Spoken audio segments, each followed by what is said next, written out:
Assalamualaikum warahmatullahi wabarakatuh. Alhamdulillah wa syukru ala nikmatillah wassalatu wassalamu ala rasulillah Muhammad ibn Abdillah. Asyhadu an la ilaha illallah wahdahu la syarikalah wa asyhadu anna Muhammadan abduhu wa rasuluhu la nabiyya ba'dah. Amma ba'd ayyuhal hadirun ittaqullaha haqqa tuqatih wa la tamutunna illa wa antum muslimun. Qala Allah Ta'ala fi kitabil karim wa huwa asdaqul qailin. A'udzu billahi minasyaitonir rajim. Bismillahirrahmanirrahim. Ala bi dzikrillah tatma'innul qulub al-ayah. Wa qala Nabi sallallahu alaihi wasallam min husni islamil mar'i tarkuhu ma la ya'ni. Al-hadis. Hadratul mukarramun, para alimin ulama, para kiai, para asatid, para sepuh bin sesepuh, para tokoh masyarakat, tokoh pemuda, para jamaah sekalian yang hadir di Masjid Besar Al-Amir, wabil khusus Ketua DKM Masjid Besar Al-Amir Kersana Kang Ustaz Dodo beserta jajaran, juga para kesepuhan yang mohon maaf tidak bisa disebutkan namanya satu persatu, namun tidak mengurangi hormat dan takdim kami kepada jamaah sekalian. Pertama dan yang paling utama, marilah kita memanjatkan puja dan puji syukur kehadirat Allah Subhanahu wa Ta'ala, yang alhamdulillah pada kesempatan kali ini kita masih diberikan umur dalam keadaan sehat walafiat, sehat zahir, sehat batin, terutama nikmat yang paling agung, yang paling besar, yaitu nikmat iman dan Islam. Sehingga pada kesempatan yang sangat mulia ini kita masih diberikan kesempatan dan kekuatan oleh Allah Subhanahu wa Ta'ala untuk bisa hadir bersilaturahim dan juga ta'lim di Masjid Besar Al-Amir ini, yang mudah-mudahan berkumpulnya kita di tempat ini, di Masjid Besar Al-Amir ini, senantiasa mendapatkan limpahan rahmat dan barokah dari Allah Subhanahu wa Ta'ala. Salawat teriring salam marilah selalu kita sanjungkan kepada junjungan kita Nabi besar Muhammad sallallahu alaihi wasallam, tak terhingga pada keluarganya, para sahabatnya, para tabi'in dan itba tabi'in, dan mudah-mudahan kelak di yaumil kiamah kita mendapatkan syafaatul uzma dari baginda Rasulullah sallallahu alaihi wasallam. Hadirin jamaah yang dirahmati Allah Subhanahu wa Ta'ala, marilah kita bersama-sama melanjutkan kajian kita, yaitu ilmu tafsir Al-Quran, yang pada kesempatan kali ini kita sudah sampai pada ayat menuju ayat ke-36. Sebelumnya kita bertadarus beberapa ayat, kita baca secara bersama-sama. A'udzu billahi minasy syaithanir rajim.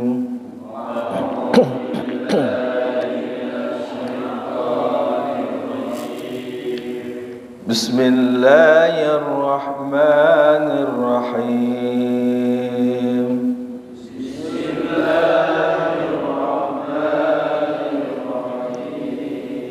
فأزلهما الشيطان عنها فأخرجهما مما كانا فيه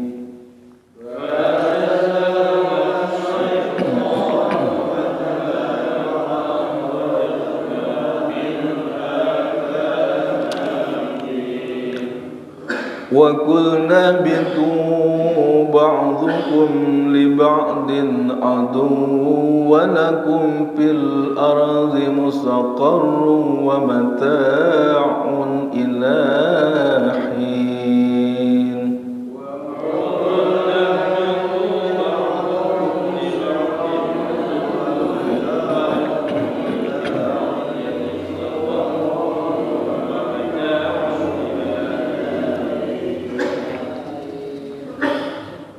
فتلقى Adamu min rabbihi kalimatin fataba alaihi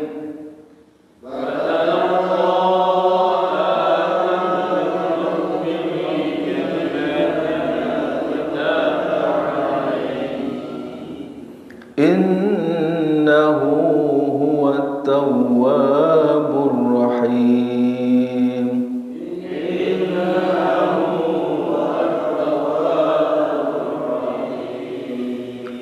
Qulna bitu minha jami'a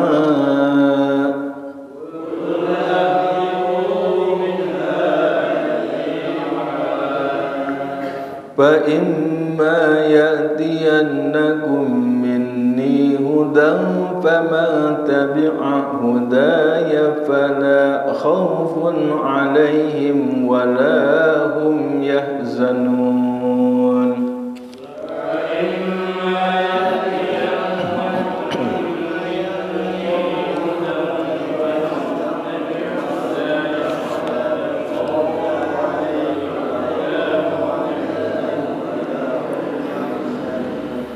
وَالَّذِينَ كَفَرُوا وَكَذَّبُوا بِآيَاتِنَا أُولَئِكَ أَصْحَابُ النَّارِ.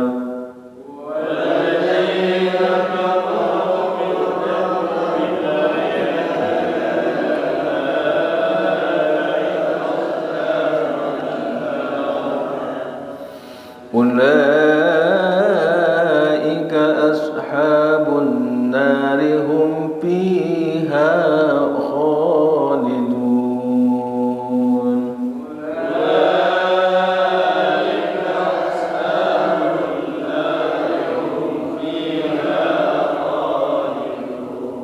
Sadaqallahul azim.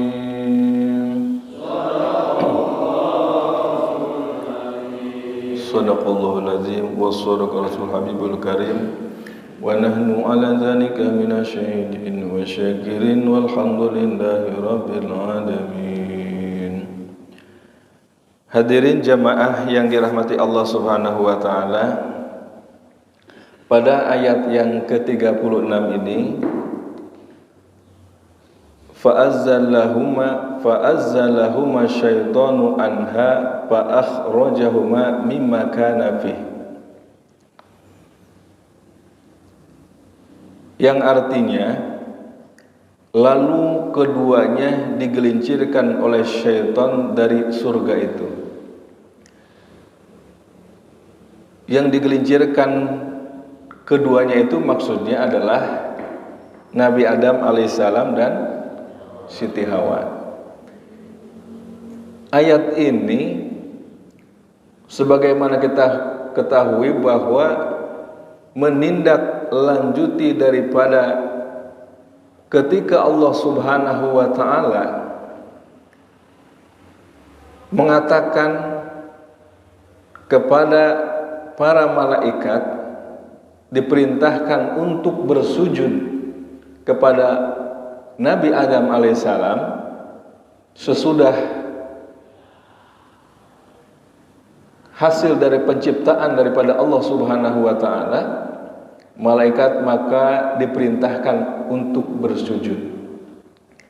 Sujud di sini adalah bukan seperti halnya kita bersujud menempelkan dahi kita ke lantai, tapi sujud di sini adalah sujud bentuk daripada penghormatan kepada Nabi Adam alaihi salam, hasil daripada ciptaan Allah Subhanahu wa taala.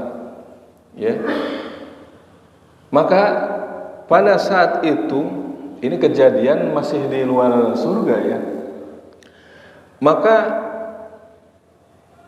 fasajadu, seluruh malaikat bersujud, illa iblis, terkecuali iblis, aba wastakbara.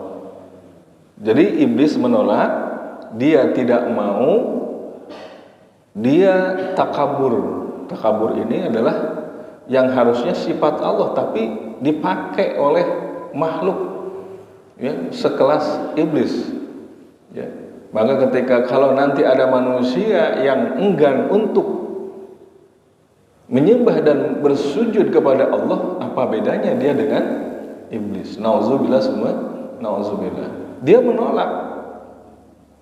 Nah, maka Allah Subhanahu wa taala jelas melaknat kepada siapapun makhluknya yang enggan tidak mau menyembah Allah, tidak mau mengikuti perintah Allah, tidak mau mentaati Allah Subhanahu wa ta'ala. Pun iblis ini dia tidak taat kepada Allah, ya, disuruh, diperintahkan untuk bersujud sebagai penghormatan. Bersujud menghormati Nabi Adam berarti dia menghormati siapa? Yang menciptakannya, yaitu Allah Subhanahu wa ta'ala. Jadi tidak ada bedanya seperti misalnya kita sebagai tukang kayu menciptakan suatu kursi, ya, sampai berhari-hari. Dari pertama tidak licin kita buat licin, dari pertama dia panjang kita buat pendek, dari pertama bengkok diluruskan dan lain sebagainya. Sesudah jadi, sudah diplistur, dicat dan lain sebagainya, kita taruh dan kita memperlihatkan kepada halayak ramai. Nah, ketika ada yang menghina kepada kursi itu, ya, jadi nanti yang sakitnya itu bukan kursinya, tapi siapa? Yang menciptakannya. Dia merasa terhina dan merasa tersinggung. Begitupun Allah Subhanahu wa ta'ala. Maka berkaca daripada ayat Al-Quran ini, bahwa kita tidak boleh melanggar, kita tidak boleh bermaksiat, kita tidak boleh melawan, kita tidak boleh menghina daripada ciptaan-ciptaan Allah Subhanahu wa ta'ala. Mau itu bentuknya seperti apa, mau sempurna ataupun tidak dalam pandangan kita, kalau itu makhluk ciptaan Allah, maka harus kita hormati. Nah, maka dari proses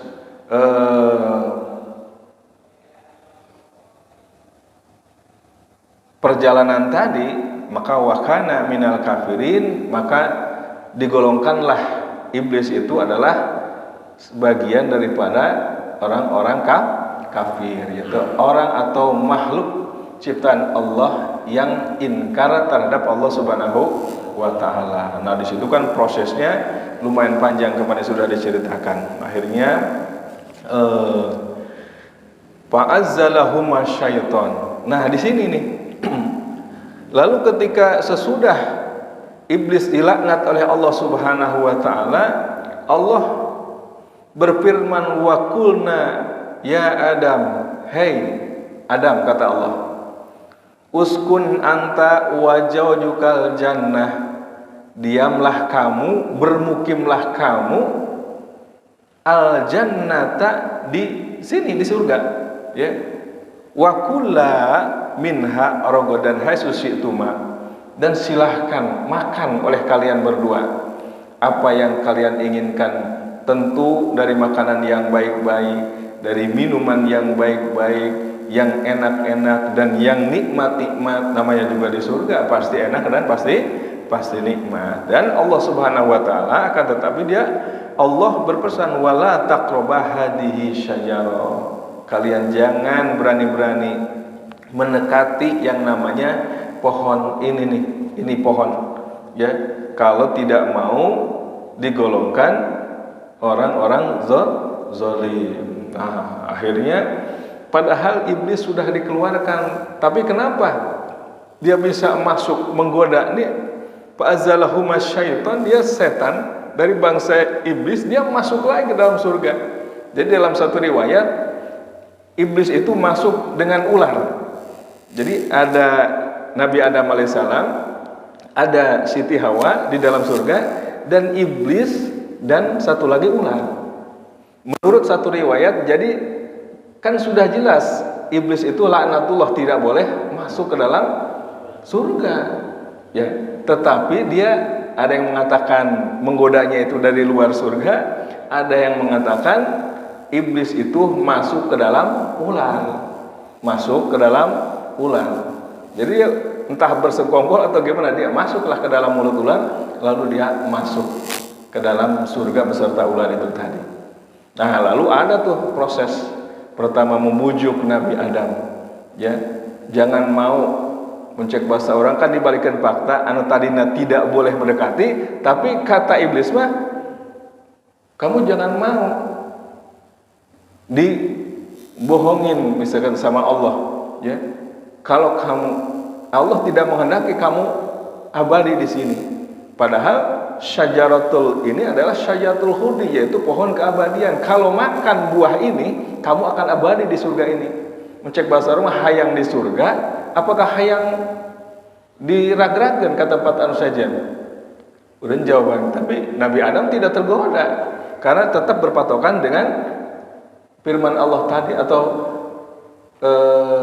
kata Allah tadi, wala taqrabu hadhihi syajarah. Tetapi dia tidak berhasil menggoda Nabi Adam, akhirnya dia berpindah menggoda Siti Hawa. Dibujuklah Siti Hawa, tergoda, akhirnya Siti Hawa menggoda, memujuk Nabi Adam alaihi salam untuk mendekati pohon Syajaratul Khuldi itu. Akhirnya mereka berdua awalnya mendekat dan akhirnya masing-masing memakan buah khuldi itu, ya.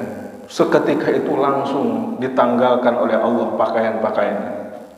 Bahkan dalam satu riwayat dikatakan yang pertama kali terlihat daripada anggota tubuh Nabi Adam alaihissalam itu adalah kemaluannya, ya, dalam satu riwayat. Jadi langsung terlihat, langsung Nabi Adam alaihissalam lari.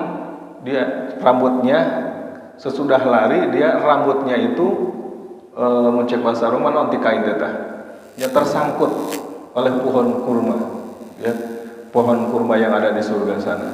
Akhirnya, kenapa kamu lari? Saya malu, saya telah melanggar, telah berbuat dosa kepadamu ya Allah. Aku telah bermaksiat, aku malu ya Allah. Nah ini fa'azzalahuma syaiton anha. Jadi setan menggelincirkan. Jadi tadi dengan tipu dayanya membolak-balikan fakta yang harusnya tidak boleh, dia malah membolehkannya. Diharuskan oleh dia, karena kalau kau tidak makan, kamu tidak akan abadi di sini. Maka ada yang mengatakan Nabi Adam sesudah kejadian itu di surga itu tidak lama, cuman beberapa, tidak sampai 1 hari di dalam surga itu, ya, tidak sampai untuk tahunan. Boro-boro tahunan, mingguan, bulanan, sehari pun tidak di dalam surga itu, langsung kejadian itu. Cuman sebentarnya, kurang dari 1 harinya, 1 jamnya, 2 atau 3 jamnya itu di dalam surga itu sama dengan 130 tahun di alam dunia. Oh, jadi perasaan masa keuleuh padahal mah lila gitu. Nah, digelincirkan. Akhirnya Allah Subhanahu wa taala fa akhrajahuma mimma kana, ya. Jadi tadi dikatakan ada Adam Hawa dengan tipu daya setan mereka memakan buah pohon yang dilarang, yaitu yang dikatakan syajaratul khuldi, yang mengakibatkan keduanya dikeluarkan oleh Allah Subhanahu wa taala dari surga. Dan Allah menyuruh kepada mereka untuk turun ke dunia. Yang dimaksud dengan setan itu adalah di sini adalah iblis. Nah, lalu Allah Subhanahu wa taala wa qul nahbitu ba'dukum li ba'din adu. Jadi mereka dikembalikan oleh Allah Subhanahu wa taala, dikeluarkan dari surga dan dikembalikan seperti kejadian semula. Yang tadinya penuh dengan kenikmatan, yang tadinya penuh dengan kemewahan dan kemuliaan hidup di dalam surga, mereka dikembalikan ke tempat yang hina, yaitu alam dunia. Yang konon katanya Nabi Adam diturunkan di mana, yaitu dari surga itu diturunkan di India, yaitu tepatnya di negara Dahna, ya, negara Dahna. Siti Hawa diturunkan di Jeddah, sedangkan iblis diturunkannya di Dustamisan, Dustamisan itu beberapa mil dari Basrah, sedangkan ular diturunkan di Asbahan. Jadi masing-masing yang keempatnya itu diturunkannya berbeda-beda.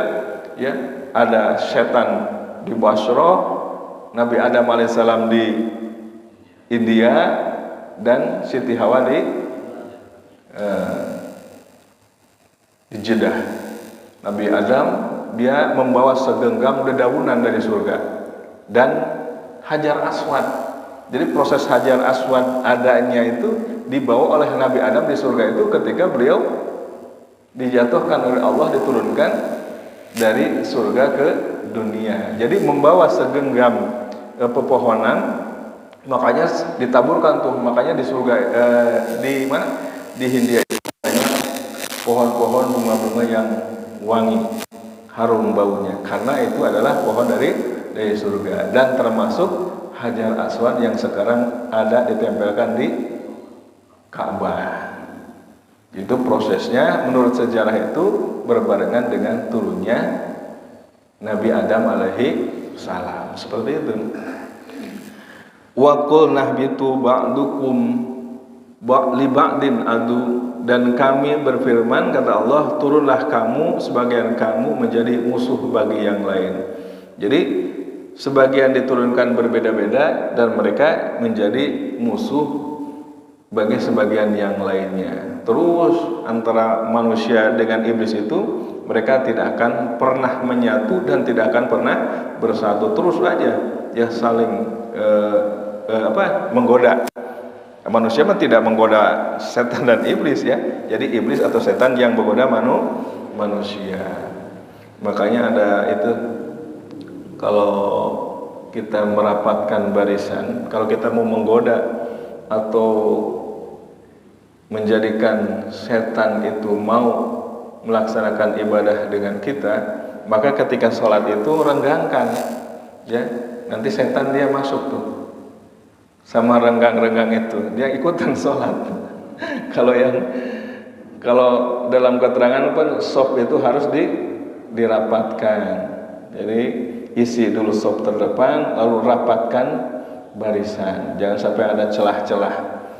Jadi kalau ada celah itu diisi sama setan, nggak apa-apa diisi sama setan, berarti setannya mau sholat, alhamdulillah. Nah, gitu. Selanjutnya,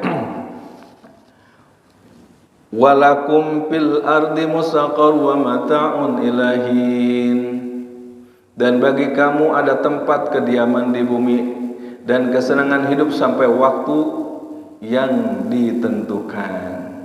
Jadi manusia masuk Nabi Adam alaihissalam, ya, nanti diturunkan di bumi, jadi menjadi tempat untuk berdiam diri dan untuk wamata. Jadi wamata itu artinya adalah tempat kita untuk apa? Bersenang-senang, ya, untuk bersenang-senang dalam pengertian untuk mencari bekal daripada harta, untuk mencari bekal daripada harta kita ketika ada di dalam dunia. Nah, itu adalah alam dunia. Selanjutnya, fatalaqa Adamu min rabbihi kalimatin fataba alaihi. Kemudian Adam menerima beberapa kalimat. Nah, sesudah kejadian itu, diturunkannya Nabi Adam alaihissalam ke dunia itu akibat dia berbuat dosa kepada Allah Subhanahu wa ta'ala. Ketika dia berbuat salah kepada Allah Subhanahu wa ta'ala, maka dia tergolong manusia yang zalim, ya, karena di dalam satu riwayat mengatakan kalimat yang diberikan kepada mereka, ya, kalimat yang diberikan kepada Nabi Adam oleh Allah Subhanahu wa ta'ala, yaitu kalimat Rabbana zalamna anfusana wa ilam taghfir lana wa tarhamna lanakunanna minal khasirin. Nah, itu dia mengaku, ya, bedanya Nabi Adam dengan iblis itu, yaitu tadi Nabi Adam ketika berbuat dosa dia menyesal, ya, menyesal semenyesal-menyesalnya sampai dia meneteskan air mata itu dalam sejarah sampai membentuk sungai.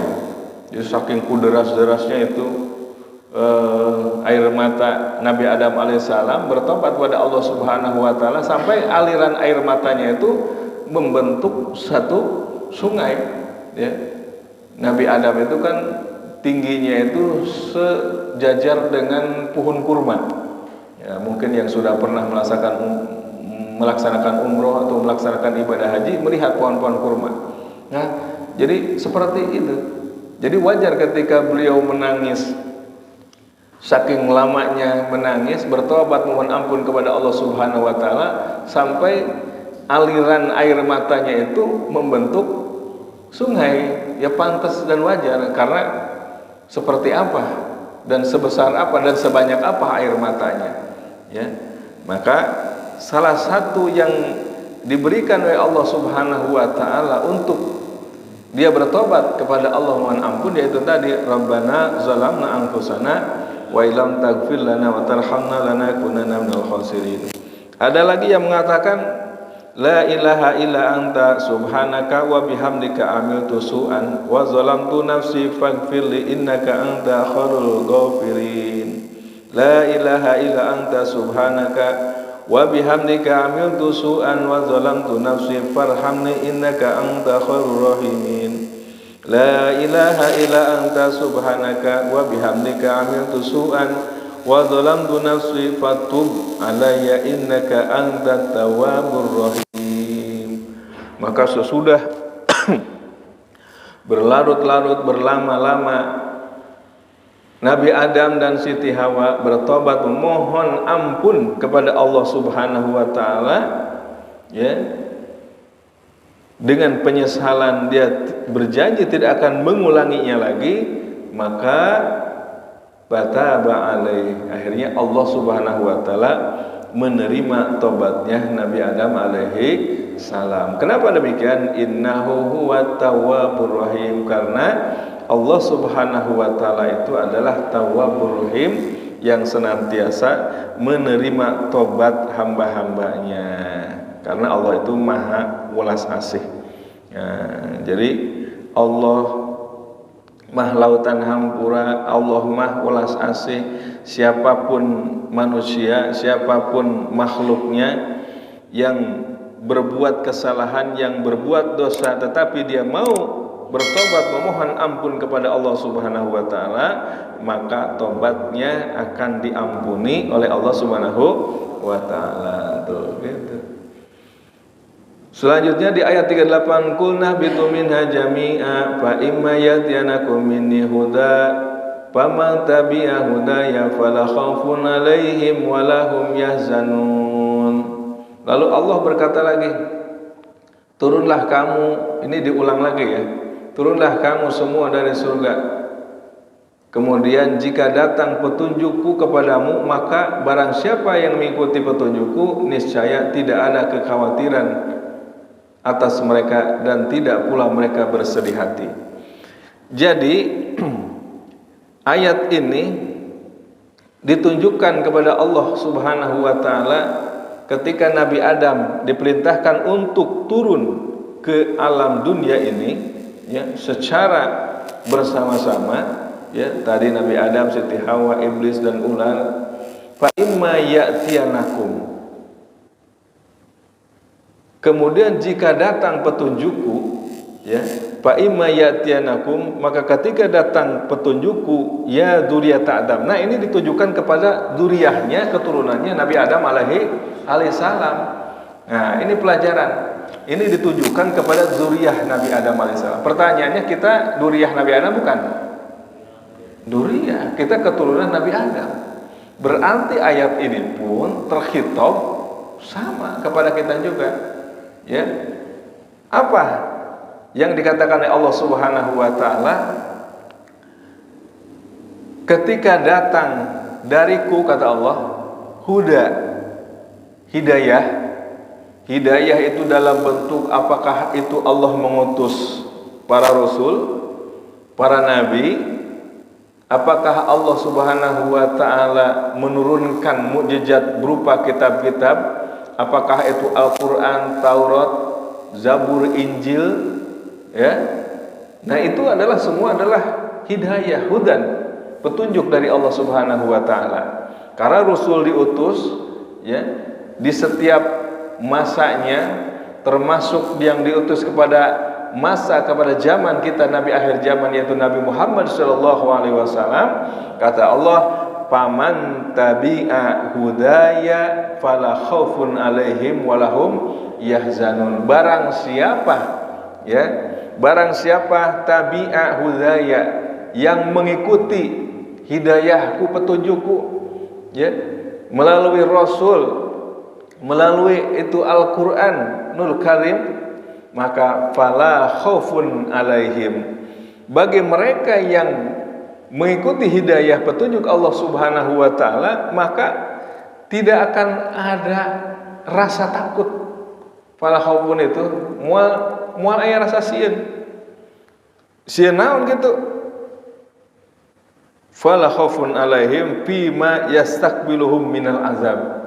Jadi ketika datang nanti katanya di surga bakal ada yang namanya siksa, mereka tidak akan takut. Kenapa? Karena dia tidak bersalah, karena dia mengikuti hidayah dan petunjuk Allah Subhanahu wa taala.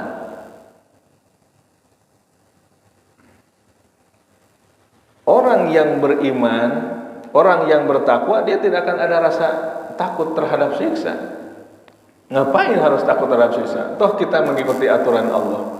Kalau kita mau berjalan, ya, menyusuri jalan, misalnya dari sini kita mau ke Cirebon misalnya, kita komplit nih sesuai aturan yang berlaku, ya, di perjalanan. Mau itu pakai motor, mau itu pakai mobil. Kalau dalam mobil berarti kita safety kita benar-benar komplit, memakai sabuk pengaman, ya, terus di mobilnya juga ada P3K, ya, terus isinya juga tidak melebihi kapasitas. Setiap rambu-rambu lalu lintas kita patuhi, ya, kecepatan minimal 60, maksimal 80 juga kita laksanakan. Apa yang harus ditakutkan? Tidak mungkin terjadi apa-apa. Kenapa? Karena kita sudah mengikuti aturan. Tidak mungkin terkena celaka, ya. Jadi kebanyakan yang terjadi kecelakaan itu karena mereka, pertama, mereka tidak memakai sabuk pengaman. Yang kedua, mereka melanggar ketika kecepatan harus sekian, mereka melebihi karena mobilnya mobil bagus, mobil baru. Buat apa ini 220 cc misalkan kecepatan cuman 60 per jam. Nah, udah ngebut aja, ya, padahal di depan itu kan banyak kendaraan besar, ya. Ketika dia ngantuk, yang harusnya ketika kita berkendara ngantuk dianjurkan untuk merapat dulu, istirahat dulu ke rest area, malah dia lanjut. Akhirnya terjadilah kecelakaan. Nah, itu akibat apa? Akibat kelalaian, tidak mengikuti aturan. Pun kalau kita mengikuti aturan, tidak akan ada rasa takut terhadap siksa Allah Subhanahu wa taala. Kenapa? Karena kita mengikuti aturan Allah Subhanahu wa taala. Nah, bagi mereka, ya, zuriyah turunan Nabi Adam, ya, ibnu Adam, mereka tidak akan diberikan rasa takut. Wala hum yahzanun. Pun ketika mereka di dunia ini, ya, ketika mereka di alam dunia ini kita terlewatkan masalah urusan dunia kita, ya, diambil oleh Allah Subhanahu wa taala, mereka tidak merasa bersedih, ya. Mereka tidak merasa prihatin. Mereka melaksanakan dengan ikhlas aja, menerimanya dengan ikhlas. Semata-mata kalau memang ini adalah kehendak Allah Subhanahu wa taala, toh ini adalah harta titipan, dia ikhlas menerima takdir dan ketentuan yang diberikan oleh Allah Subhanahu wa taala. Nah, seperti itulah kalau kita gambarkan dengan kejadian-kejadian sekarang ini pun, nanti kita bisa membedakan, ya, ketika Allah menurunkan kejadian, apakah itu banjir, apakah itu tsunami, apakah itu gempa bumi, ya nanti bagi orang-orang yang bertakwa, orang-orang yang mengikuti akan ketentuan Allah Subhanahu wa taala, terjadinya bencana itu mereka tidak ada rasa takut bagi mereka. Ya, kalaupun selamat mereka dijaga oleh Allah Subhanahu wa taala, kalaupun mereka ikut tergerus daripada musibah itu pun sama, mereka dijaga oleh Allah Subhanahu wa taala. Kenapa? Karena ketika mereka masih hidup di lingkungan orang-orang yang bermaksiat, ada kekhawatiran kalau nanti dia masih hidup itu dia malah terbawa.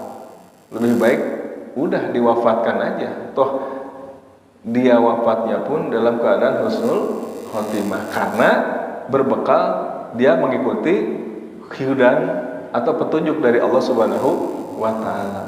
Jadi terjadinya bencana itu ya itu tadi kita sudah tahu, ada siksa, ada ujian, ada juga teguran. Nah, seperti itu.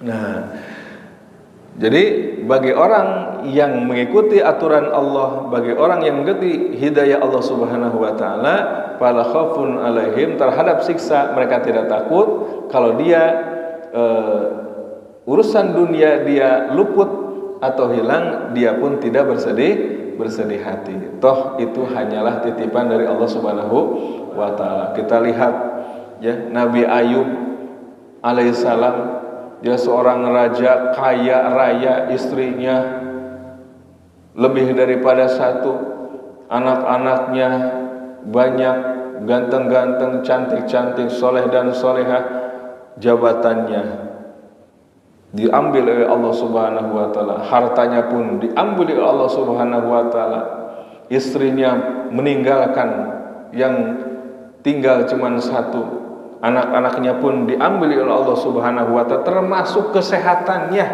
diambil oleh Allah Subhanahu wa taala. Dia diberikan sakit yang amat sangat parah, tetapi dia tetap tidak merasa takut dan tidak merasa prihatin, karena ini adalah semata-mata ujian dari Allah Subhanahu wa taala. Berhasil lulus akhirnya Nabi Ayub alaihi salam. Nah, selanjutnya di ayat yang ke-39, walladzina kafaru wa kazzabu bi ayatina ulaika ashabun nari hum fiha khalidun. Nah, ini ya, walladzina kafaru, dan bagi orang-orang yang inkar terhadap utusanku, kata Allah Subhanahu wa taala, yang diutus kepada mereka semua, wa kazzabu bi ayatina, dan mereka membohongkan, tidak mempercayai terhadap apa-apa yang diturunkan kepada mereka, baik itu Al-Qur'an ya, mukjizat kepada Nabi Muhammad sallallahu alaihi wasallam, baik itu Injil, mukjizat daripada Nabi Isa alaihissalam, dan kitab-kitab yang lainnya diturunkan kepada nabi-nabi yang lain. Ketika mereka inkar dan membohongkan ayat-ayatku, kata Allah Subhanahu wa taala, ulaika ashabun nar, mereka itu adalah menjadi penghuni neraka jahanam. Nauzubillah summa nauzubillah. Maka dalam satu keterangan dikatakan, orang kafir itu dia tergolong yang mempunyai hati, tapi hatinya itu mati. Sebagaimana kita ketahui kan, hati itu ada 3. Jadi ada hati itu hati yang mati, ada hati itu hati yang sehat, ada hati yang sakit ya. Kalau hati yang mati itu ini, walladzina kafaru. Jadi orang kafir itu hatinya itu mati dia. Ya. Mereka yang inkar dan tidak meyakini, tidak mempercayai dan tidak beriman kepada Allah Subhanahu wa taala. Innal ladzina kafaru sawa'un 'alaihim a anzartahum am lam tunzirhum la yu'minun. Sesungguhnya orang-orang kafir, innal ladzina kafaru sawaun. Jadi bagi mereka itu sama saja. Anzartahum am lam tundirhum. Jadi mau mencek bahasa orang ada di singsieunan sugan nya. Narek terek di singsieunan layu minun mah moal percaya ka Allah. Cek urang teh lamun ka ditu teh macet ulah jalannya nya geus weh prek weh waktuna datang ka karat nya didinya ngaku sapertikeun siapa kejadian Firaun pun kalau sudah nyawa sudah ada di gorgir tenggorokan baru dia mau beriman kepada Allah Subhanahu wa taala. Nah, seperti itu orang-orang kafir sekarang pokoknya tidak peduli we. Ya, diberi peringatan ieu, diberi contoh itu, ya, kumaha kaum Nabi Lut, ya, dihancurkan sehancur-hancurnya. Ya, kaum Nabi Lut itu adalah kaum yang mana kaum itu adalah menyukai sesama jenis. Dihancurkan dulu. Jadi zaman dulu pun sudah ada. Ya, geus aya dibere liang anu bener anu meunah. Ya, anu halal, mereka malah menyukai sesuatu yang tidak benar, menyukai lubang yang salah. Nah, akhirnya diberi peringatan ku Nabi Lut, mereka tetap melakukan homoseksual, LGBT namanya, gay itu ya. Akhirnya Allah Subhanahu wa taala dengan Nabi Lut alaihissalam, ya, Nabi Lut mengadu kepada Allah sudah tidak sanggup lagi, ya, mengurusi itu kaum-kaum yang suka menyodomi. Akhirnya Allah menurunkan siksa. Jadi siksa geus eta mah lain-lain tibang bencana lain teguran, geus asupna teh siksa, dihancurkan sehancur-hancurnya. Di dunia mereka dihancurkan, ketika dia mati pun nanti dia akan dimasukkan ke dalam neraka jahanam. Nauzubillah summa nauzubillah. Eta teh kejadian teh geus diberi peringatan seperti itu. Yang sekarang berarti kan tidak menggubris apa yang sudah digambarkan, apa yang sudah dicontohkan, apa yang sudah diberitakan. Mereka tidak beriman. Kenapa?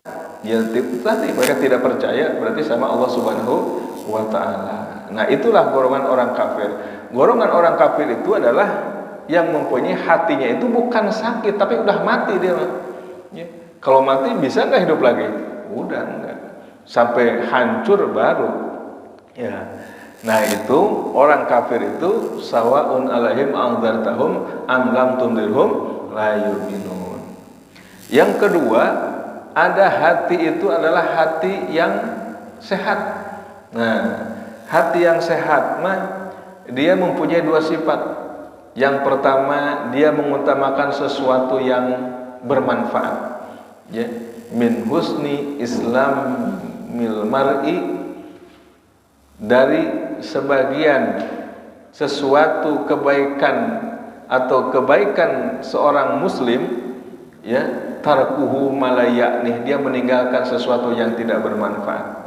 Dia lebih memilih sesuatu yang bermanfaat. Nah, itu mengutamakan yang bermanfaat. Ngaji manfaat teu? Manfaat. Nongkrong kira-kira nu teu bagah puguh ngomongkeun batur manfaat teu?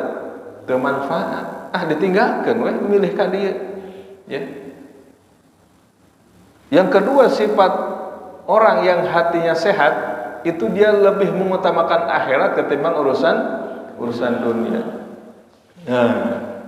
Nah, urusan dunia anu ku urang aina digandrungi ya. Tinggalkan we, da ngaji mah moal lillahi, ngaji we heula. Ibadah we heula. Ya, silaturahim we heula. Tuh, itu kalau orang mempunyai hati sehat. Tapi kalau hatinya sakit, nah, kalau hatinya sakit itu ya dia itu tadi goyang, ya, kayak bunglon, lamun cenah jeung kararas warnana kos kararas teu kanyahan ku batur, lamun cenah jeung dadaunan hejo mana jadi hejo. Angin ti kulon mehna ka mana? Ka wetan, angin ti kaler mehna ngidul. Salat waktuna salat, kadang-kadang salat, kadang-kadang bermaksiat. Itu hatinya sakit. Kalau orang hatinya sakit, maka obatnya yang pertama dia harus perbanyak zikir. Kudu loba eling kasaha ka Allah. Tempatna eling di mana anu paling efektif teh? Ya di dia. Di tempat pengajian, ya, tempatna eling mah. Naon sebabna? Sebab urang silih elingan. Lamun sorangan mah pan keur eling tapi mau HP, bari nempo HP. Kadang-kadang eling, kadang-kadang teu. Nah, tapi lamun cenah keur kieu, jadi kita saling mengingatkan. Ya, maka obatnya kalau kita mempunyai hati yang sakit itu tadi zikir dan banyak beristighfar. Astagfirullahaladzim, astagfirullahaladzim. Ya, Nabi Muhammad SAW yang sudah kelasnya maksum aja masih tetap beristighfar memohon ampun kepada Allah Subhanahu Wa Taala. Kita mah belum jelas, belum puguh kamana asupna ieu teh. Ya, kamana urang bakal ditempatkeunana. Maka perbanyaklah urang mah rumasa, ya, sok loba pohona ketimbang inget, sok loba salahna ketimbang bener. Ya gitu waktuna urang ngaji, sok datang ke pengajian. Waktuna urang zikir, datang ke tempat zikir. Ya paling efektif di tempat pengajian ilah tempat zikir sambil mengaji. Nah, karena di situ kita saling mengingatkan akan kebaikan. Nah, yang kedua, obatnya orang kalau hatinya sakit itu adalah banyak-banyak membaca Al-Quran tuh. Jadi sehari kita sempatkan 1 atau 2 ayat membaca Al-Quran. Jangan sampai kemarin kita dalam khutbah disampaikan kita harus muhasabah diri. Ya, alhamdulillah. Jadi kita ada kesempatan di dalam 1 bulan itu, walaupun tidak setiap hari, minimal kita sudah ada kesempatan. Bukan hanya kita dikaji, dibaca saja, tapi kita sudah mengkajinya. Ya, jadi ilmu, ya, orang yang mencari ilmu itu karena Islam itu adalah ilmu itu hayatul Islam. Ilmu itu adalah kehidupannya Islam.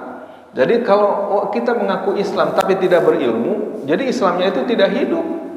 Ya. Rek kumaha hirupna urang ngaku Islam tapi teu nyaho jampe wudu.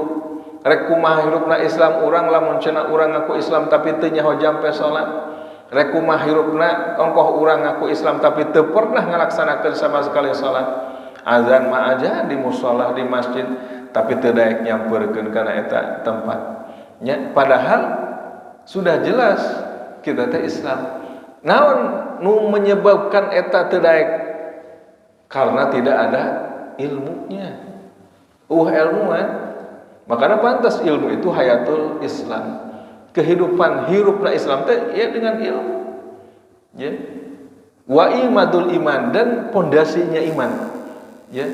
Kalau kita mempunyai ilmu, yaitu iman kita itu akan kuat dengan pondasi itu. Ya. Maka barang siapa yang mencari ilmu dan mengamalkannya, maka atamallahu ajrahu, maka Allah Subhanahu wa taala akan menyempurnakan pahalanya. Luar biasa pahalanya. Sampai malaikat aja berani dia membentangkan sayapnya untuk siapa? Untuk orang yang mencari ilmu. Ya. Barang siapa yang mencari ilmu dan dia mengamalkannya, nanti Allah Subhanahu wa taala allamallahu ma lam ya'lam. Jadi Allah bakal mere ilmu anu kurang teu dikaji. Tah, hebatna. Jadi lamun cenah urang ngaji hiji ilmu terus diamalkeun dia. Urang boga jampe wudu diamalkeun. Kayak Allah mere deui ilmu. Bari eta ilmu teh teu pernah kurang diaji tapi Allah mere ka urang teh. Lamun cenah urang bersungguh-sungguh ngajina tuh hebatna teh. Ya. Jadi jelema anu sok ngaji mah moal disebut sasar lamun cenah boga ilmu tambahan oge. Eta teh berarti ilmuna ti Allah. Janji Allah eta. Dalam hadis Nabi Muhammad SAW. Jadi orang mencari ilmu, ngaji kos kieu terus diamalkan eta ilmuna, ke Allah mere di tambahan ilmu dina perkara anu urang tadina teh nyaho jadinya ditambahan terus ya. Kan sering dibahas bahwa ilmu lamun diberekeun nambahan, lamun cenah harta diberekeun ngurangan gitu. Nah, seperti itu luar biasanya ilmu. Maka pantas Nabi Muhammad SAW menganjurkan itu, thalabul ilmi fardhatun ala kulli muslimin wal muslimat. Jadi mencari ilmu itu adalah hukumnya wajib bagi muslim laki-laki maupun muslim perempuan. Nah, mudah-mudahan kita mah tergolong orang-orang yang mempunyai hati yang sehat. Hati yang sehat itu adalah yauma